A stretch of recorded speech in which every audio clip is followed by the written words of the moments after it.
ಮೈಸೂರಿನ ಹಳೆಯ ತ್ಯಾಜ್ಯಕ್ಕೆ ಕಡೆಗೂ ಕೂಡ ಮುಕ್ತಿ ಸಿಗ್ತಾ ಇದೆ.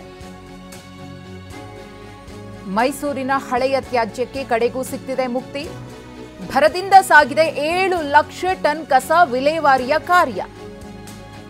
ಸೂಯೇಜ್ ಫಾರ್ಮ್ನಲ್ಲಿ ವಿಲೇವಾರಿಯಾಗದೆ ತ್ಯಾಜ್ಯ ಉಳ್ಕೊಂಡಿದೆ. ಅದೆಲ್ಲವನ್ನೂ ಕೂಡ ವಿಲೇವಾರಿ ಮಾಡುವಂತಹ ಕೆಲಸ ಮೈಸೂರಿನ ವಿದ್ಯಾರಣ್ಯಪುರಂ, ಗುಂಡೂರಾವ್ ನಗರ, ಜೆಪಿ ನಗರ, ಬಂಡಿಪಾಳ್ಯ, ಗೌರಿಶಂಕರ ನಿವಾಸಿಗಳಿಗೆ ಈ ಕಸದಿಂದ ನರಕ ದರ್ಶನವಾಗ್ತಾ ಇತ್ತು.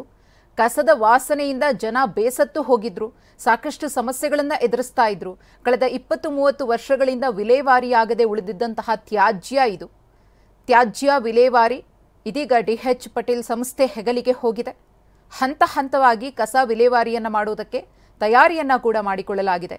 ಕಸವನ್ನ ಮಣ್ಣು, ಪ್ಲಾಸ್ಟಿಕ್, ಗೊಬ್ಬರವಾಗಿ ವಿಂಗಡಣೆ ಮಾಡಲಾಗುತ್ತೆ. ವಿಲೇವಾರಿ ಕಾರ್ಯ ಭರದಿಂದ ಸಾಗ್ತಾ ಇದೆ. ಗಮನಿಸ್ತಾ ಇದ್ದೀರಿ ದೃಶ್ಯಾವಳಿಗಳಲ್ಲಿ. ಇನ್ನು ನಮ್ಮ ಪ್ರತಿನಿಧಿ ದಿಲೀಪ್ ಕೊಟ್ಟಿರುವಂತಹ ಪ್ರತ್ಯಕ್ಷ ವರದಿ ಇಲ್ಲಿದೆ.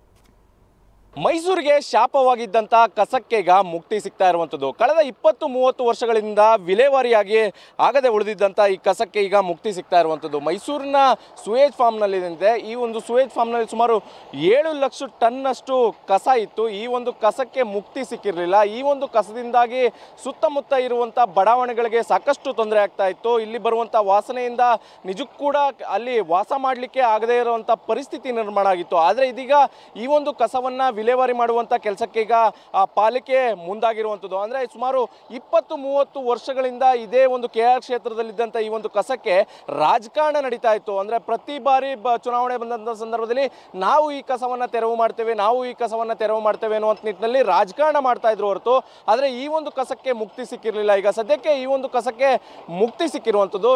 ನಿರಂತರವಾಗಿ ಈ ಒಂದು ಕಸವನ್ನು ತೆರವು ಮಾಡುವಂಥ ಕೆಲಸದಲ್ಲಿ ಮಾಡಲಾಗ್ತಾ ಇದೆ. ಅಂದರೆ ಇಲ್ಲಿ ಸಾಕಷ್ಟು ಪ್ರಮಾಣದಲ್ಲಿ ಒಂದು 7 ಲಕ್ಷ ಟನ್ನಷ್ಟು ಕಸ ಈ ಒಂದು ಫಾರ್ಮ್ನಲ್ಲಿತ್ತು. ಈ ಒಂದು ಫಾರ್ಮ್ನಲ್ಲಿ ಈಗ ಮಿಷಿನ್ಗಳ ಮೂಲಕ ಈ ಒಂದು ಕಸವನ್ನು ವಿಂಗಡಣೆ ಮಾಡುವಂಥ ಕೆಲಸವನ್ನು ಮಾಡ್ತಾ ಇರುವಂಥದ್ದು. ಈ ದೃಶ್ಯದಲ್ಲಿ ನೋಡ್ಬೋದು, ಈ ಮಿಷಿನ್ ಮೂಲಕ ಒಂದು ಕಸವನ್ನು ವಿಂಗಡಣೆ ಮಾಡಲಾಗ್ತಾ ಇದೆ.